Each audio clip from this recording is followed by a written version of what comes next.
We have a new Ballon d'Or winner. Usman Dembele is the new Ballon d'Or winner. Ballon d'Or 2025. Let's talk about it. Let's talk about the winner and the rankings and everything around it. I think it's an amazing story. You know, Usman Dembele came up being a future superstar. He came up being such a great talent, coming up with different players, coming up through Rennes and then through Dortmund. He was said to be something great.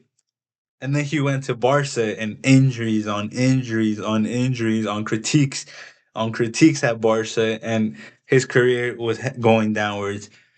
I think Xavi got the best out of him at Barcelona. Xavi really did his best to get the best out of Dembele, and he had a very good season. I'm pretty sure he was their top assister at one point, at Barca's top assister at one point, thanks to Xavi and the amount of confidence Xavi gave him. But again, the injuries. We thought Dembele was going to turn into what if he didn't have any injuries type of player. We thought what if he never gets to the level that we once thought he would get at Dortmund, you know. But now he Ballon d'Or 2025 Usman Dembele. I think it's an amazing story. I think it's well deserved. I think he proved this season why he he proved what his talent showed back in Dortmund. But yeah, Usman Dembele, congratulations. He was the leader of this PSG team. He was the attacking force of this PSG team. He created, he scored, and consistently. And a lot of people are gonna say it was mostly second half, but biggest games, he showed up, and his numbers are amazing. His big game record is amazing, and this man he proved why he is rightfully the Ballon d'Or winner.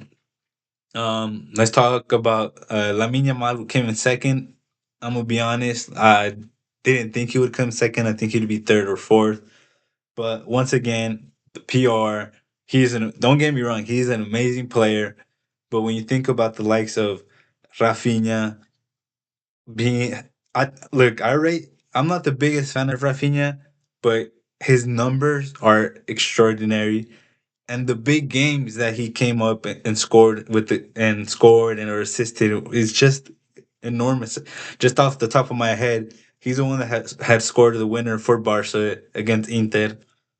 He scored multiple goals against Benfica. I believe he scored on the other knockout stages for Barca, like against Madrid. He scored multiple goals.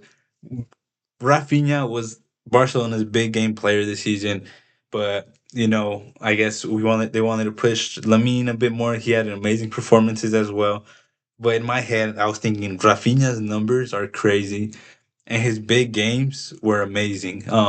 They won the league, they won the cups, and he was very important in the season for the big games, like I said, and consistent numbers throughout the league. But you know, I'm not too mad about the top couple ones. I'm confused on VT. Let's look at the rankings. As a matter of fact, we got Dembele the winner, Lamine second, Rafinha third.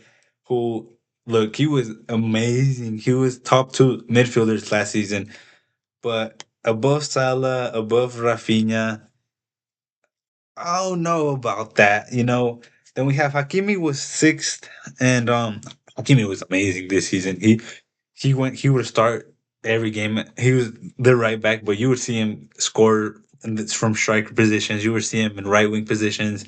You would see him uh invert and not into just midfield, but literally go straight up. I don't really mind Hakimi. Kylian Mbappe's goals speak for themselves. Seventh, Cole Palmer eighth. Now I do not understand this.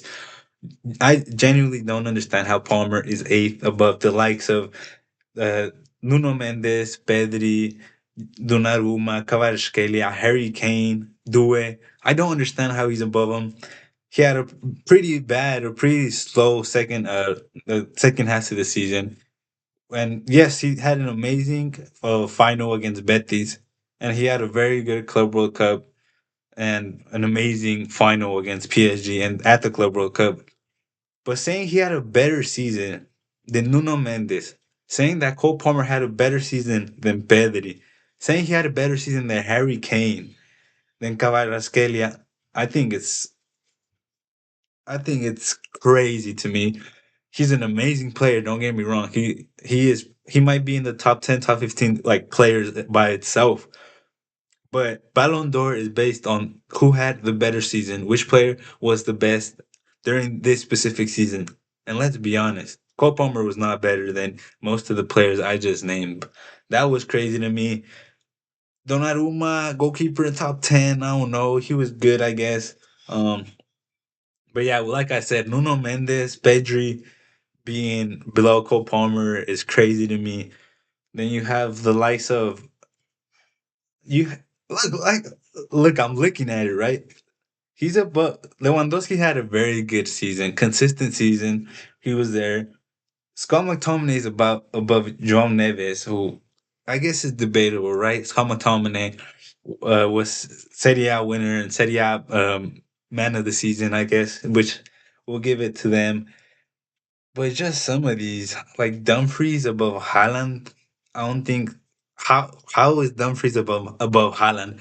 Yes, City had a very bad season, but Haaland still put his numbers up and put his performances were there. And you have Dumfries or Van Dyke is crazy to me. Um, and yes, I might be nitpicking here and there, but I think the most important is probably top three, top five. But it to me, Pedri being 11th is crazy. I don't know what these journalists be voting on. I don't know what their criteria is. I don't know if they be voting on vibes. I don't know if they. I have no idea. But hey, Ballon d'Or. What matters is the winner, Dembele. I think he had an amazing season. Like I said, I think it's an amazing story.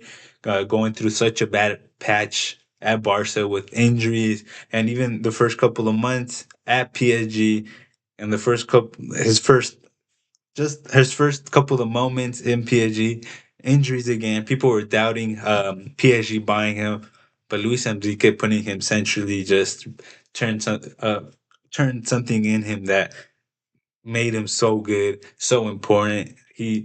People, people forget, man. Like the passes he was putting in against the Liverpool's, against the Arsenal. He would start the play, through ball, and he would finish it himself. Like he was so influential in this team, and the team that won everything, and a team who was the best by far. There wasn't even. I don't believe there was a team close to them. I think it was pretty obvious by a large margin that PSG was the best team last season, and Dembele was one of the main reasons. Because of that, you could put Barcola next to him, you could put Dua next to him, you could put Kavisha, you could put Mayulu, whoever you put on the front line with them. Dembele was going to be the best player, and he would make everyone better around him.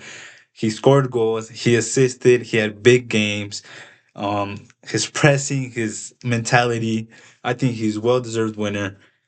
Ballon d'Or 2025, Usman Dembele. Clap it up for my guy. Good job. Peace.